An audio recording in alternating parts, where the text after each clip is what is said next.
So, on and off this weekend, we have heard, of course, talk about UFOs, UAPs, as ever. And it is a subject that we've covered over the years many times. And there's a reason, is that something's going on. And as we know, just in the last few days, already been referred to this weekend, there's been congressional hearings talking about UFOs very openly. We're in new times. But now, therefore, is the time where those people who have been researching this for many years could find a new voice, and rightly so.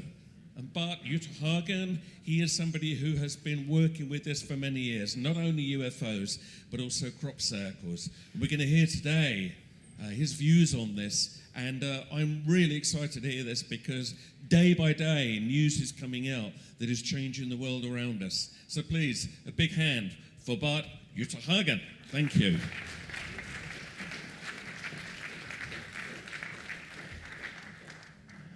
Thank you very much. Do you all hear me well? Yeah. Okay. We're going to dive in because we have a lot to talk about. I will make myself known first. I am a UAP investigator, and UAP is the new term for UFO. So the old term was UFO, unidentified flying object, coined by the American Air Force, and now it's UAP, unidentified aerial phenomena. And we will explain later why that is so. So I am an author also, but unfortunately we don't have an English version yet. So you cannot buy anything today. Sorry. But I am also a lecturer and the executive director of the Belgian UFO network. We are doing quite some investigation, not only in Belgium, but around the world. My part is mostly, I'll take the laser pointer, the upper side is the dossier. I study the dossier, and this is a file from Roswell. The other part is crop circle investigation. I have done that for 10 years in Wiltshire, and with a team and colleagues. And there's a huge network of crop circle investigators. Some of these people are here today, like Roland, he's somewhere in the public, and Nancy. And I also do they are here in front. Great.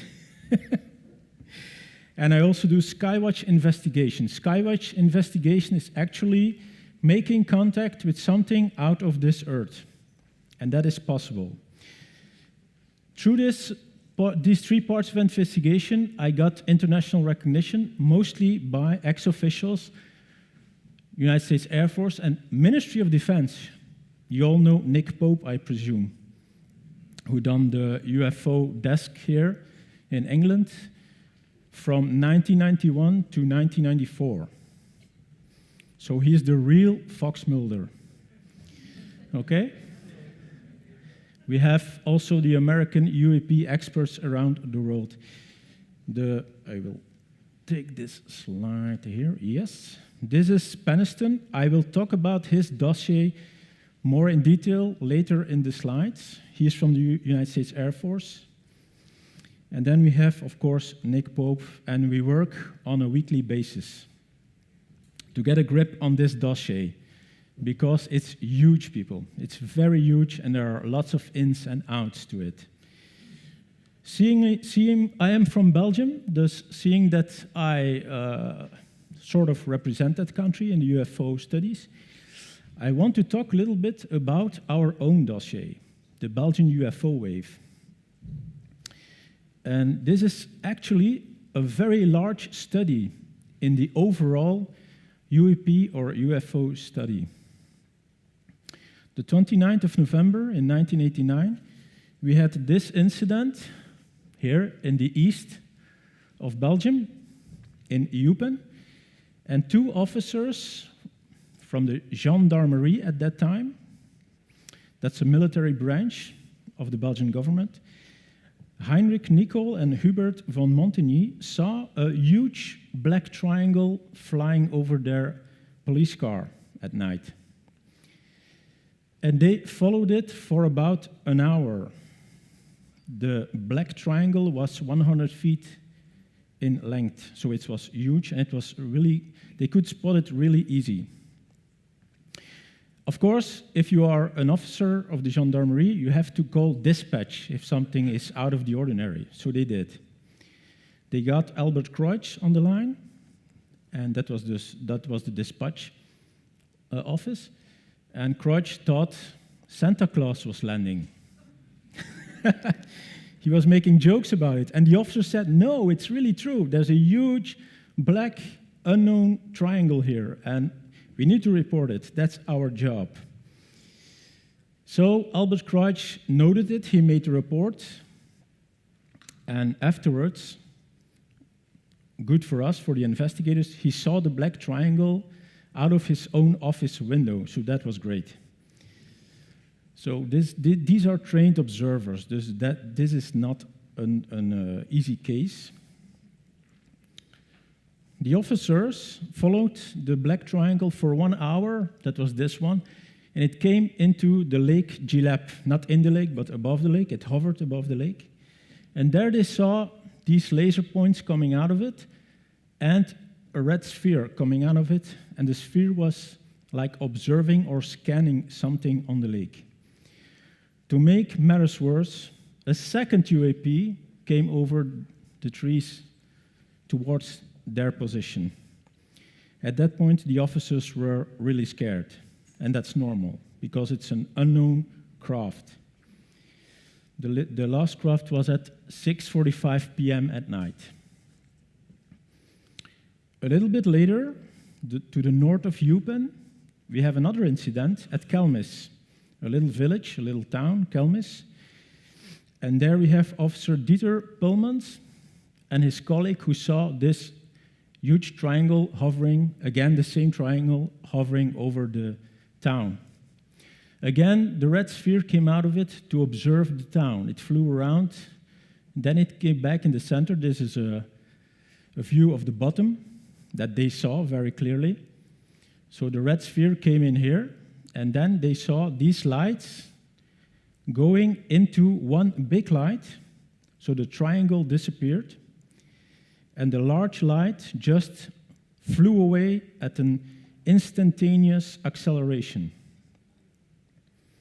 Okay?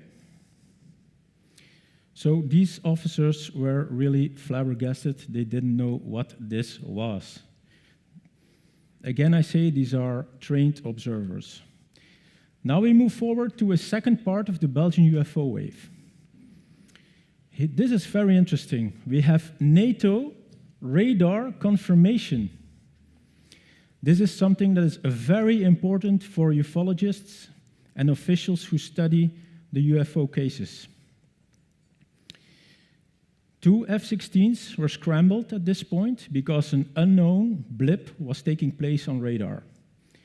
So if a government decides to do that, that is big, okay?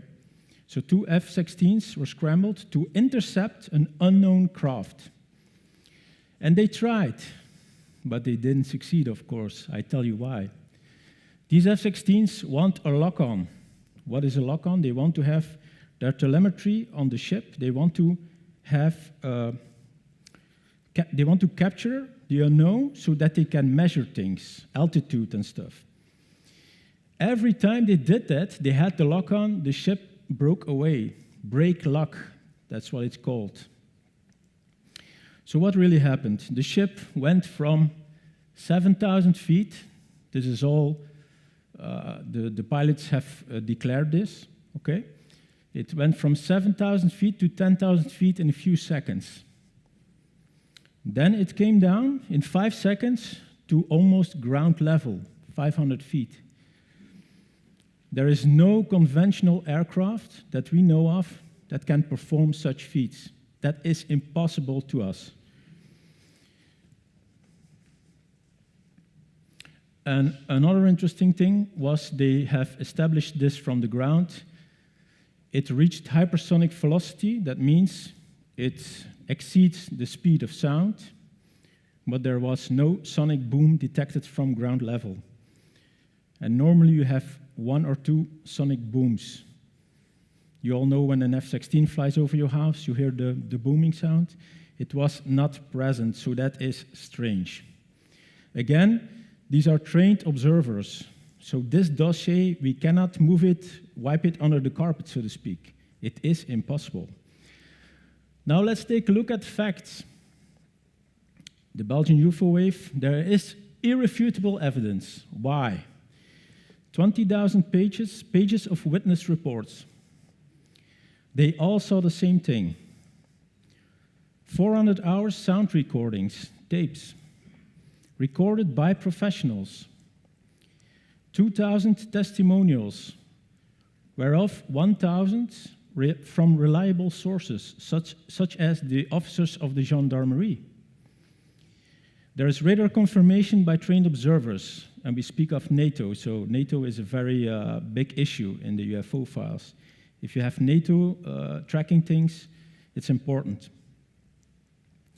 And then we have Colonel Wilfried de Brouwer from the Belgian Air Force, he still lives, fortunately, declared at that point that the UAPs or UFOs were in fact unknowns and that our conventional craft cannot perform such feats. Okay? So that is, in a nutshell, the Belgian UFO wave. A very important dossier. And that's how we study these things. So I have given an example with the Belgian UFO wave. Now we're going to move fast forward to current events today. This is a timeline, of course. And we see we have a present official American disclosure happening. You also news reports. The good thing is that the news reports are coming through here in England. The bad news is Belgium and the Netherlands, they don't say a thing. So the media and the press don't release anything about it, or such perhaps a short column somewhere. So it's not big news over there, and that's really not okay. This is big news. UFOs are real, people. This is big news, and they are backing it up. We have seen in 2009 that the Vatican was already stirring. That says something. And we're going to talk about this in later slides as to why. 2017, we had the ATIP. ATIP is the UFO office of the Pentagon at that point.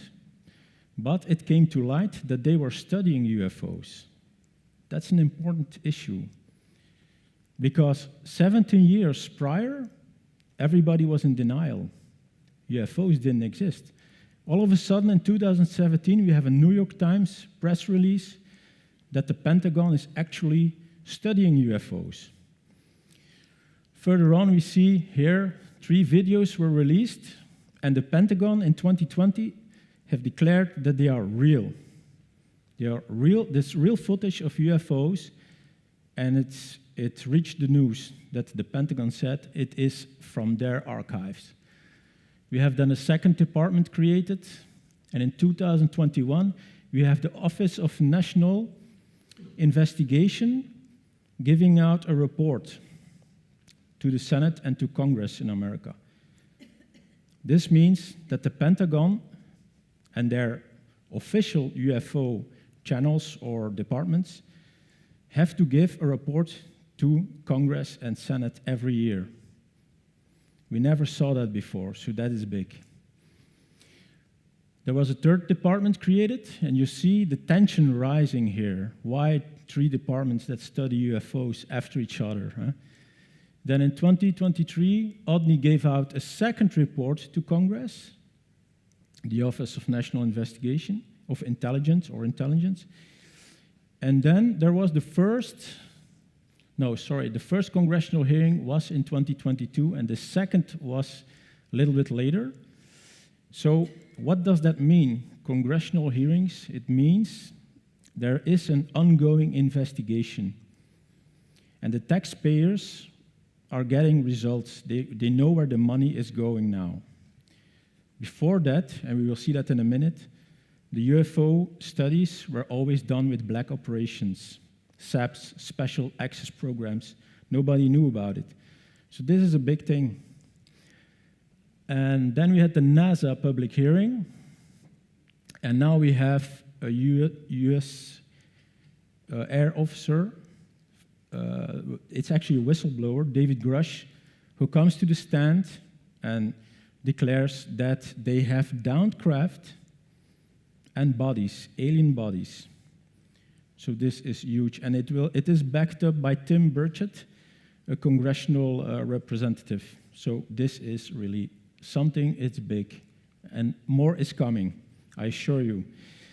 Now let's take a look at how AARO, the latest department, the UFO department in America, does the investigation. AARO is the All-Domain Resolution Office, Aerial Resolution Office. First of all, they check if there's an unknown in the sky. They check the 5 observables. Trans-medium travel.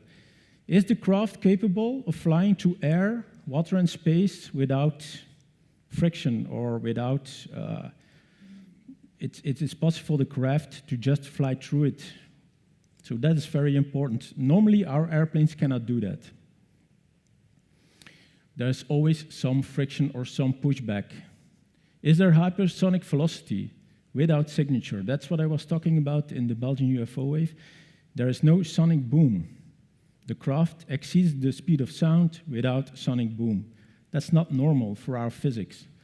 Does it have low observability or cloaking? That speaks for itself. If it changes its frequency, the craft, it will become invisible to our eyes. Okay? And that is also why they created stealth fighters. That's the same technology, but not as advanced as this. They're still working it out, how it works. The stealth fighters is, for instance, the F-117 Nighthawk and the B-2 bomber. Then anti-gravity lift. This is interesting because the craft seemingly can push itself off from Earth without propulsion. So what does that mean? They know a lot about this. The craft has its own gravity well. It produces its own gravity well in a sort of electromagnetic device. So that means that it can actually push off from Earth. If this is Earth, it can push off without problems because it's its own Earth. It's like a mini Earth on the planet Earth. I know it sounds strange, but that's how it works. And then we have the instantaneous acceleration. The speed goes from 0 to 12,000 miles in less than a second. That is crazy for us. And if the craft goes in an angle of 90 degrees, we cannot do that. It's impossible. So this is what they are studying in the 650 cases now in AARO, the latest UFO department. Now, these are the 5 observables that they're studying, but I have for you placed another selection, deeper analysis. This is not told on the news at this point, but it will be in the future. Is the craft, is its flight pattern flying or hovering? That's a huge distinction. In 2015, I have seen a black triangle in Wiltshire above a crop circle, and it was not flying, it was hovering. We had 7 witnesses. And we got that result because we were sky watching in the crop circle. We made a frequency, and we did coherent thought sequencing. We were connecting the brainwaves of the sky watchers themselves, and we got a huge black triangle coming in on our signal. It was not flying, it was hovering, and I can tell you it's very strange to experience that. It does something to your brain because you see it, it's there, it's real, and you don't understand it. How does it fly? How does it move like that? Is the craft stationary in airspace? Is it vibrating? So is it just like this? Okay, that's a deeper analysis. Is it soundless? Does it have small objects or laser beams coming out of it, like we have seen in the Belgian UFO wave, the red spheres coming out of it and the laser lights? Does the observer experience a cold, hot radiation or electromagnetism? And if these selections are put into the 5 observables and they are detected with these, we can almost certainly speak of an extraterrestrial vehicle, and that is ETV. So we no longer speak of UAP then, because UAP is unknown. So we know there are extraterrestrial vehicles in our airspace, and we can detect them and we can study them. Now let's talk a little bit about the cover-up reasons. 17 years we have been lied to. I call it lying. The correct term is denial from officials, from governments. I'll tell you why. The officials that were doing the studies at that point, this we are talking about the 50s, 1947, Roswell crash, later on, they really had to figure it out. What are we dealing with? What is this? What are UFOs? They are real. But who are they? Where do they come from? What is their agenda? Too many questions. So it was for the officials better at that point to kick the can down the road, so to speak. They didn't like this topic. Too many unknowns, too many questions. That is one of the cover-up reasons. Another reason was, how does their technology work? So we have enormous dossiers, we have huge volumes of paperwork dealing with this stuff, the reverse engineering. So what really happened? We had the Roswell crash in 1947. I will talk about it a little more later on. And a guy, Colonel Philip J. Corso, he was actually the boss in the investigation. He had to do the investigation, make the decisions. He was head of Foreign Technology Desk, and he was really trying to figure this out. What is this? So he got the paperwork on Roswell, and he got all of these devices, materials, out of the craft. And I really have to say crafts. There are more than one, as we will see later on. So unfortunately, he decided to put it out in the private sector to keep it safe, to do the investigation around the materials, the exotic materials. And they, of course, worked with army officials, and they have, of course, chosen to use it to weaponize things and to put it in the defense industry. So that is really unfortunate, but it happened. And it's not only America, it's also Russia, China, they all did the same thing. They wanted actually an advantage on another nation by studying the alien technology. So what did Philip Corso say in his book? He wrote a book about it, the day after Roswell.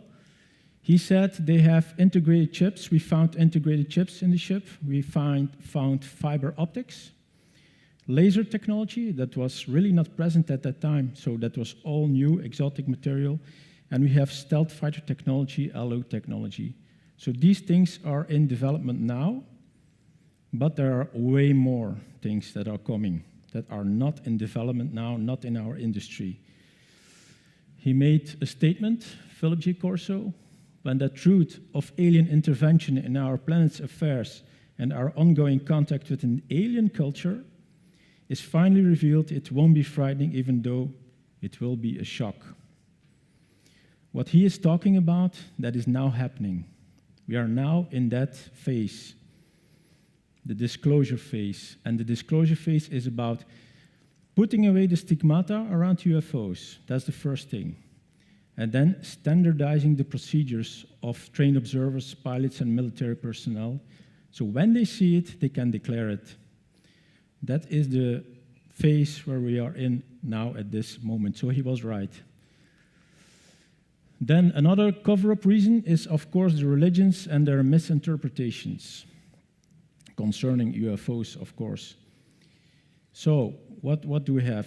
The Bible, we're going to talk a little bit about the Catholic faith, and I don't want to, if people are religious, I don't want to say it's not good to have a religion. Everybody chooses for himself, but these are facts. So the Bible is actually, the word, it means it's a library of ancient manuscripts. And these ancient manuscripts are taken by the Vatican and other religions, to make something out of it. But mostly they misinterpreted stuff. And most manuscripts speak of alien encounters, and they call it divine encounters. Like the Elohim, they come down, the Elohim, but it's plural. How can God be plural? That's not correct.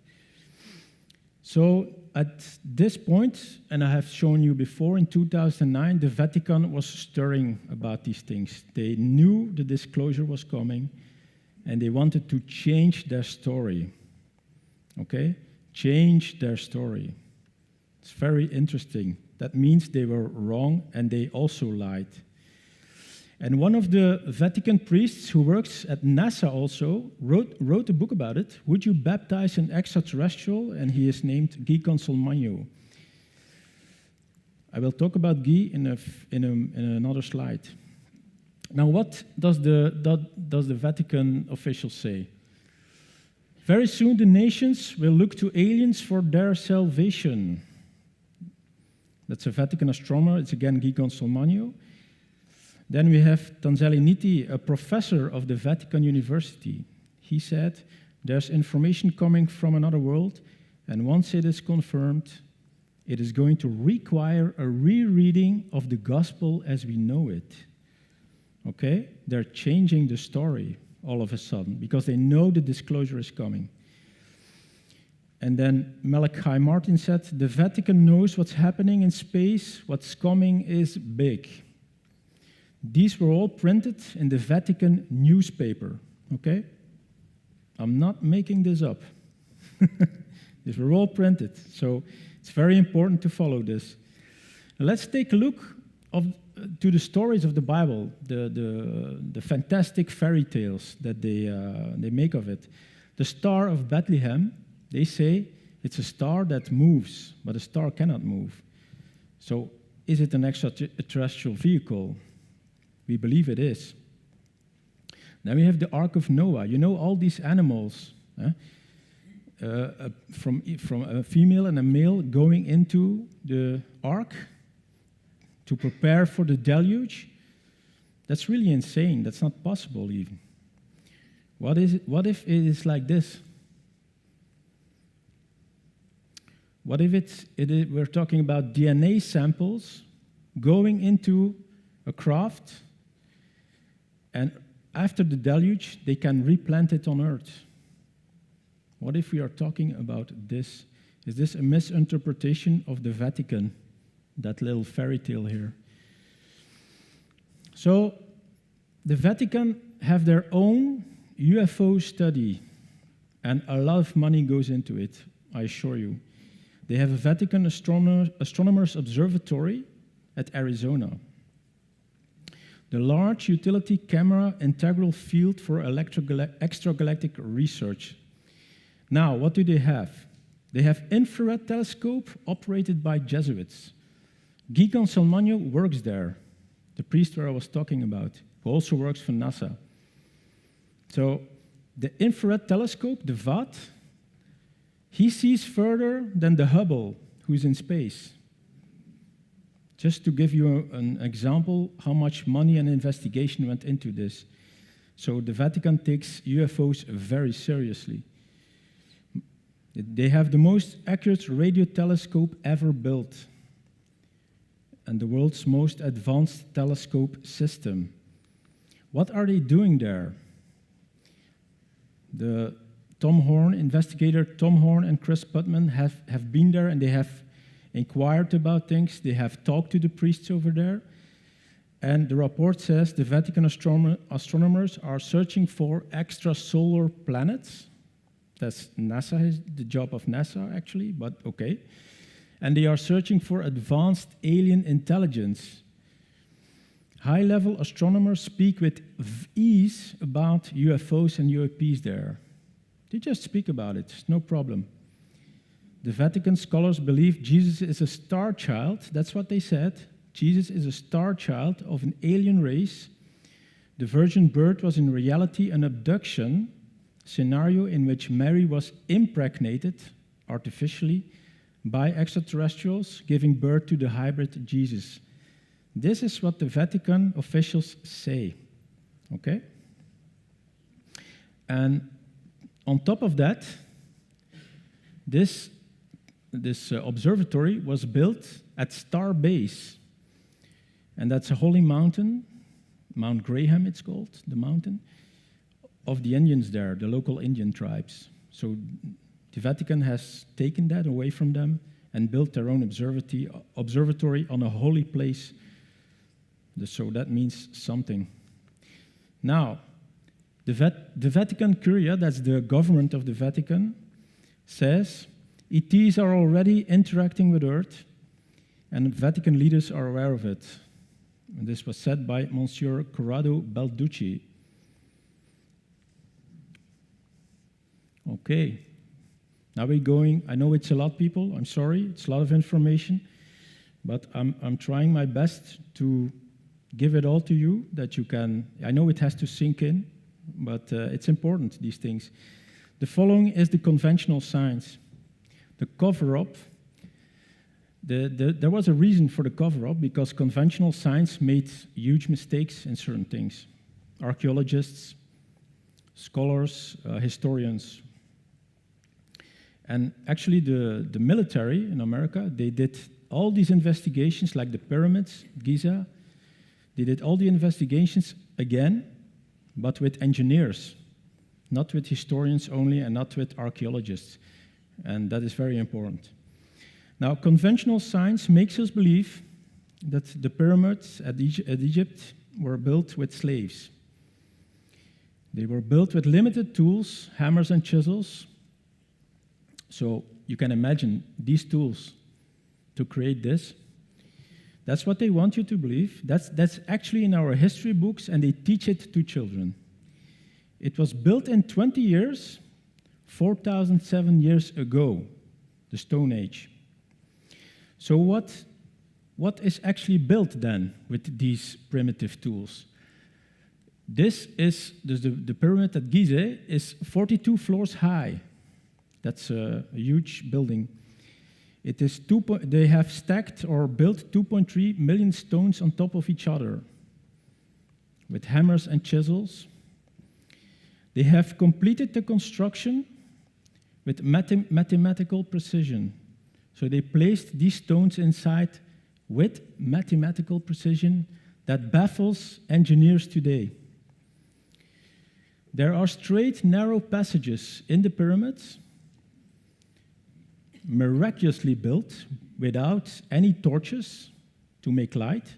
We can check that. There is no evidence of torches being used, and there was, of course, no electricity. To make matters worse, the pyramid has 8 sides, not 4, and that means it is earthquake-proof.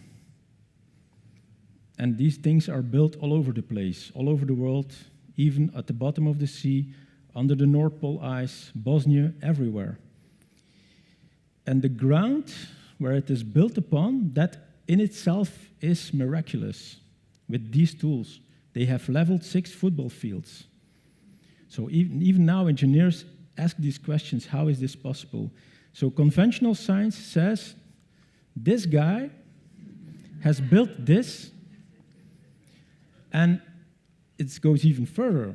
This was a smart guy, because the pyramids have electric characteristics. Let me explain why. The outside stones are granite stones. They are slightly radioactive, and they are used to electrify the air. The dolomite stones inside are a perfect conductor.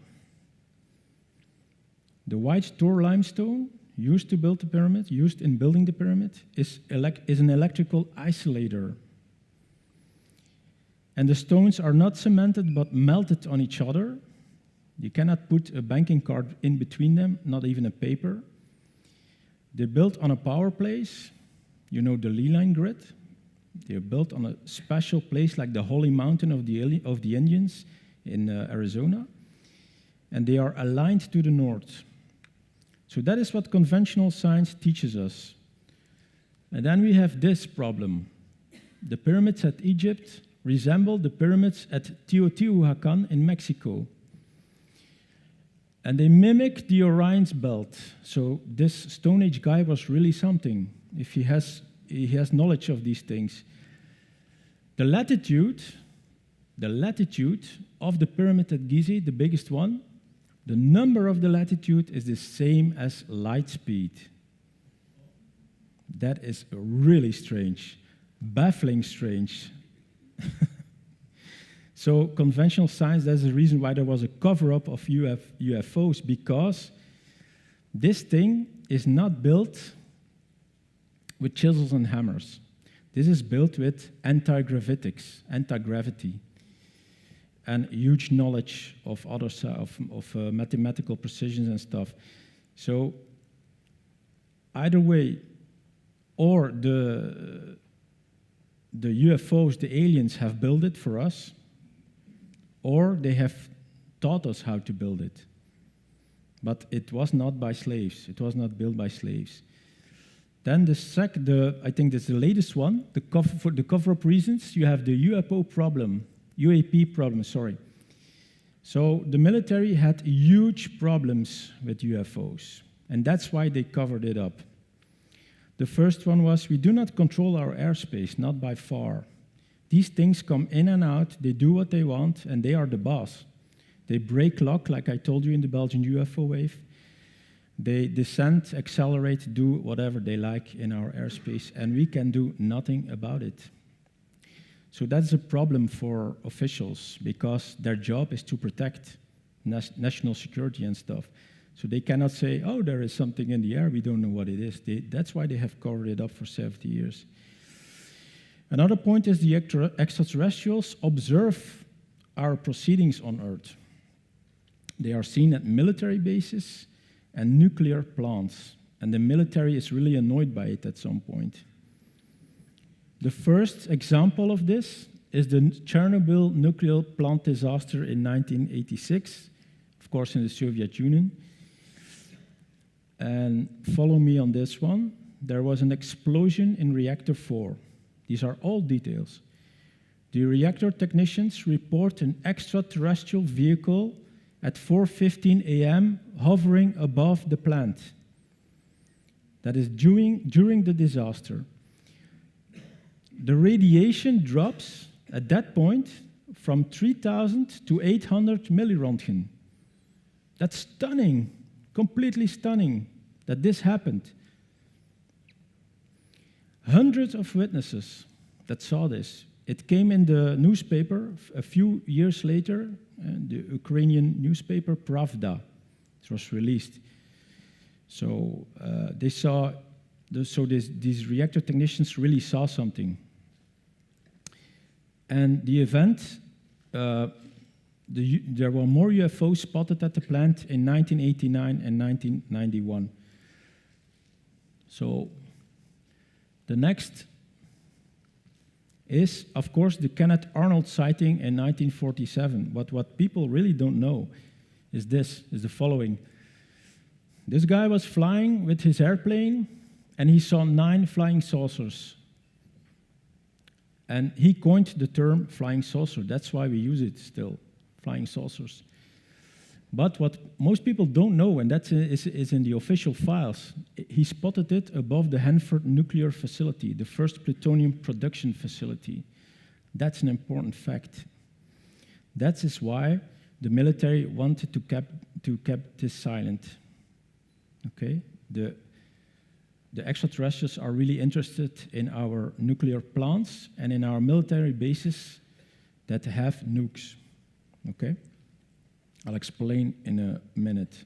Then we have the Roswell incident in 1947. We all know the Manhattan Project, the creation of the atomic bomb. And this was done in New Mexico, in secret, in the desert White Sands. And we checked this, ufologists checked these things. Roswell, we had the incident where the UFO crashed. It was not one UFO, it was 3 UFOs that crashed over there. And this is where they tested the atomic bombs in White Sands, the Trinity test site facility. And the flight distance from this point to Roswell is only 133 miles. That is nothing in flight distance. So what really happened? The extraterrestrials were observing our proceedings. The military didn't like it, and they used something called scalar wave technology, and these guys crashed, unfortunately. And they had to look for the craft. 2 craft they found really fast, and the third one, they had the third one that was years later. Now, important in this case is the 509th Squadron that was built there, that were the first airplanes that could carry an atomic bomb. So all these things together, the explosions here, sorry, that's not my laser pointer, the explosions here, the testing, and the airplanes that were stationed there to carry an atomic bomb was the reason actually why the extraterrestrials visited there. They observed us, okay? Now, a following incident is the Rendlesham Forest incident in 1980, and that is where Jim Peniston comes in, the United States Air Force officer that made the recommendation in the first slides of the presentation.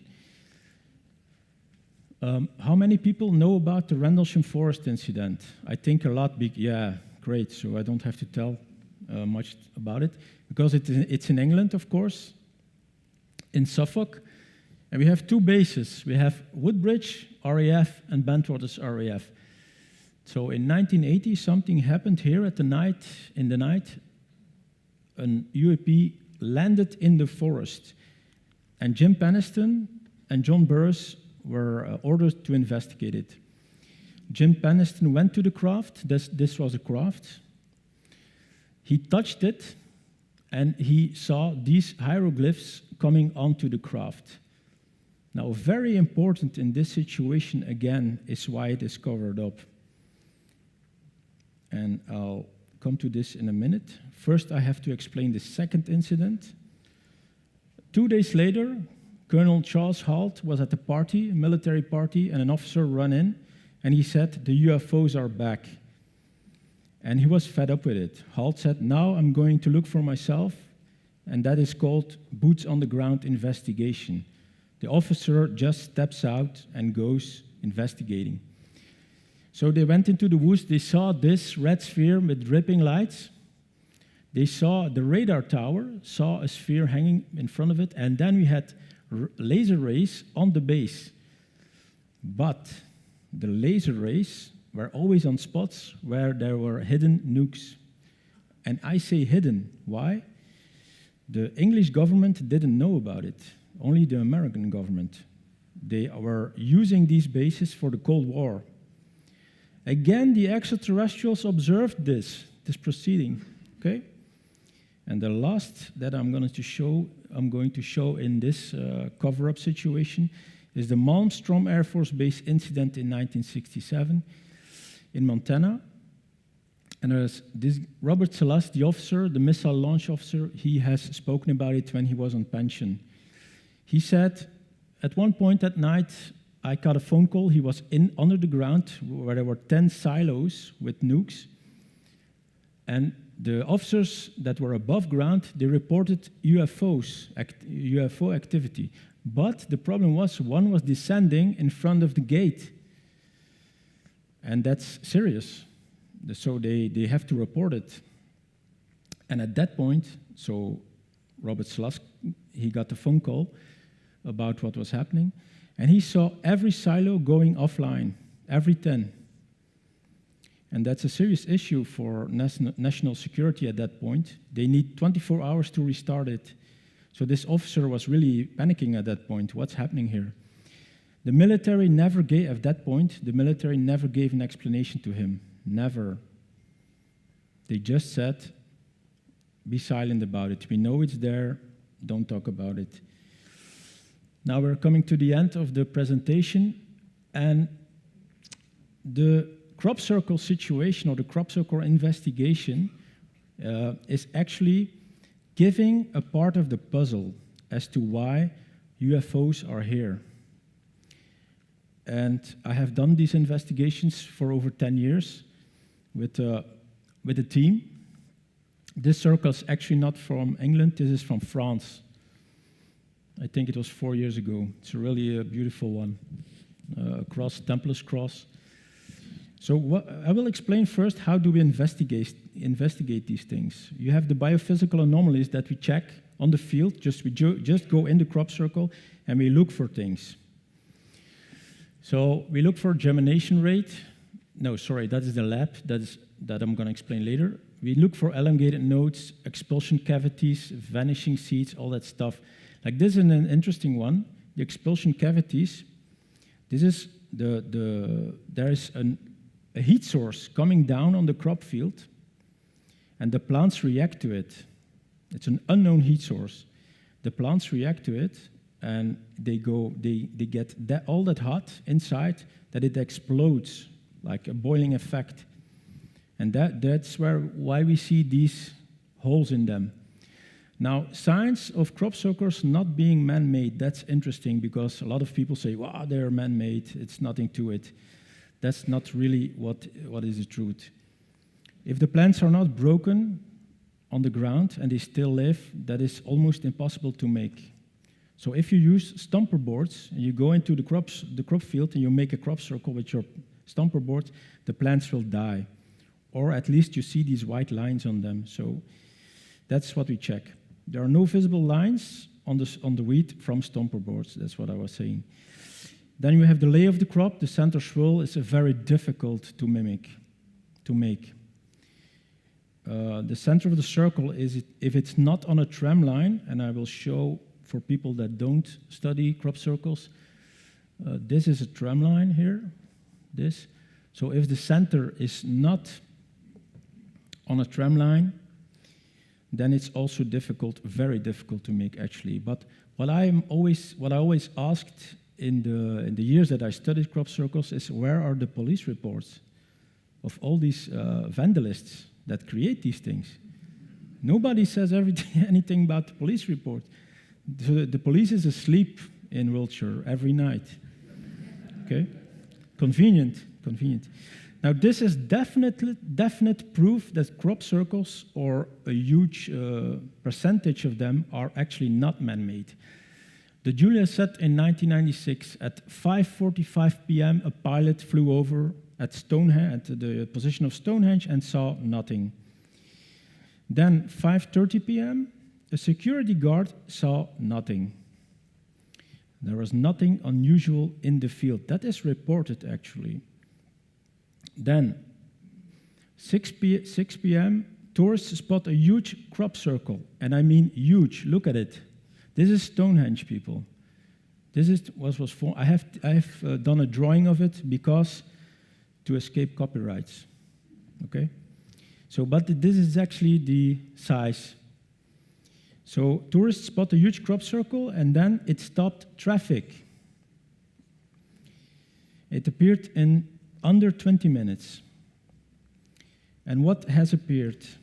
So the traffic was here at, the A303. All the cars were stopping. Even the dispatch reacted. What is happening there?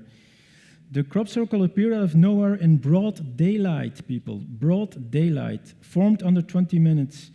915-foot spiral of 151 circles. It's a complex pattern. It's actually a fractal. 15,000 witnesses of this crop circle. And no makers, and again, no police reports. Now, this is how we do the lab analysis, and I'm working with somebody in the Netherlands for this. Jacques Damen is his name.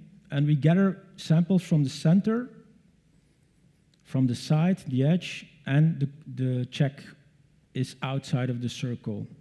We put them in little bags, and then we go give them to Jacques, and he tests the germination rate of them, the growth speed. And if actually the speeds don't match, so this speed, the growth, we replant this, we replant this, we replant this. And if these speeds don't match again, we have a problem. That means the plant's DNA is changed by an external heat force, okay? And it's not created by us. Now, what does it mean? The crop circles is difficult to explain the meaning of it, to explain it. Many people have different views on them, and I like all views. But there are facts also, and some patterns in crop circles show blueprints, actual blueprints, of devices that can be built. And these devices create free energy and anti-gravity technology. 10 minutes. Thank you. The crop circles show the importance of frequency. So you can actually, if you put sand on a plate and you let it vibrate on different frequencies, you see patterns, geometrical patterns. And some crop circles even show the same patterns. But in other situations, they show us blueprints for devices to be made. And lots of engineers have studied this, and they have prototypes, people. They have prototypes, they've built it. So they can use anti-gravity with the devices, and they can produce free energy with the devices. So the UAP experts or the investigators, we think this is a challenge for mankind to build these things for tomorrow. We need this. This means that if this is done, this will drastically change our industry and economy. We will go to from a type 0 civilization to a type 1 civilization, meaning the entire planet, its resources and its energy is correctly used. So we don't have oil, gas, all these things, coals, we don't need that anymore. And that is really how they built the pyramids, anti-gravitics, okay? So it shows us, the crop circles, that it could end all geopolitical tensions, all pollution and shortage. Actually, shortage is simply put, if you have crime on the streets, that is also always because there is shortage created by something. If there is abundance, then we don't have crime. Everybody has enough. So I think this is important, what crop circles show us, and they show what the extraterrestrials mean. They say to humanity, you are just a few steps away from this new world, this new age. The dawn of new age is happening. So I think the overall disclosure that's happening now will hook on with this, and then engineers will build it, and it will change our industry and our economy. And we have come to the end of the presentation, so if people have questions, I would be obliged to answer. We have just a short time. If you can wait for the mic to come to Yep. you. Thank you. Yep.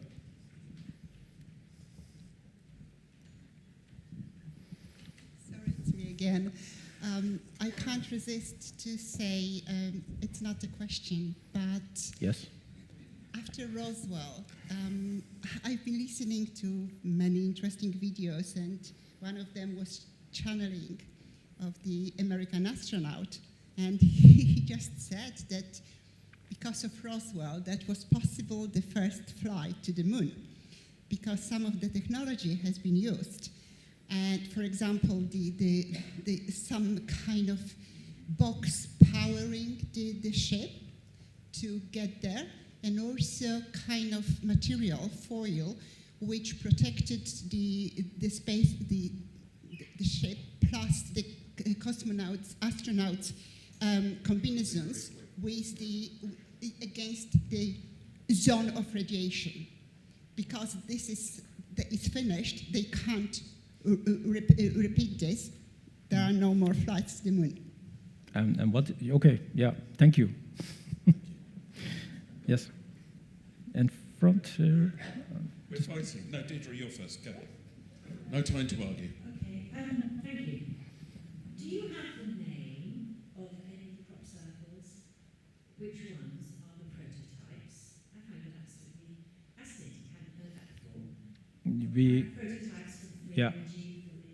Yeah, we can't produce that, of course. Yeah, no, because again, copyrights. So, but they're easy to find, and I think if you put in the information on Google, for instance, that I have given you, like crop circle makes blueprint for free energy or anti-gravitics, you will find it very easily.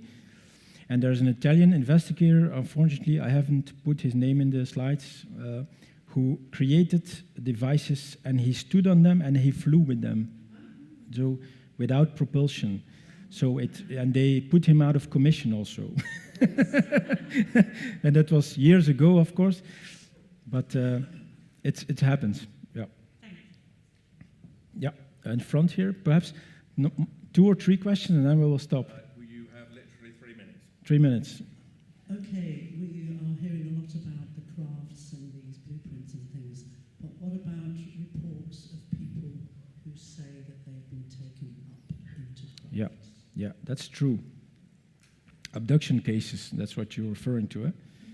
Yeah, abduction cases. There's the UAP study or the UFO study, they have different segments, and the abduction case is a very strong segment in that overall study. So there's lots of investigation done about it, and it is actually true, but it's not negative. So that's very important to keep in mind. But people, sometimes they have missing time. And if you are on the wrong spot at the wrong time, sometimes you get paralyzed for a short while. So these things are important. It's part of the extraterrestrial investigation on us, like the observation that they are doing. So we have lots of documents about it. Yeah. Okay. One last short question. In front here, please. Answer. I think we need somebody from the back, really. Here we are. Could you let us know about the CE5?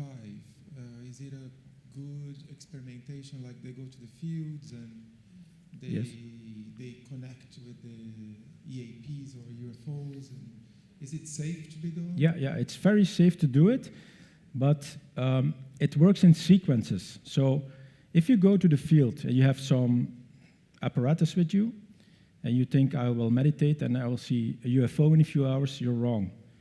You have to do it for years and fine-tune your process.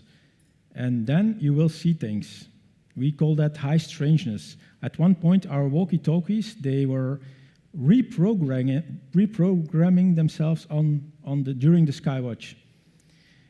So we saw lights coming over, and in 2015, we saw a black triangle coming over. So they really spot you have to make an intelligent sign, and that is mathematical constructs in sound that you have to produce. And if you do that, and you are using coherent thought sequencing, where you put your brains together in a meditative state, you will have results, but it takes years. You have to use sequences. Do it again every week. Do it again in 2 weeks. And then you will have results. So hang on and don't give up. Well, very sadly, we have to close there, but Yep. Bart, that was fantastic. There is, sorry, Andy, One last but thing to say. could No you- time, no time, okay, really sorry. Have a chat. There is We've got to end. there is a new crop circle in Hampshire, or West Meon, Hampshire. so people that want to visit it or know more about it, go to Ruland here in front. That's it. Yeah. You'll find it, folks. Guys, Bart Uytterhaegen, thanks so Yeah, much. thank you. Thank you. Brilliant.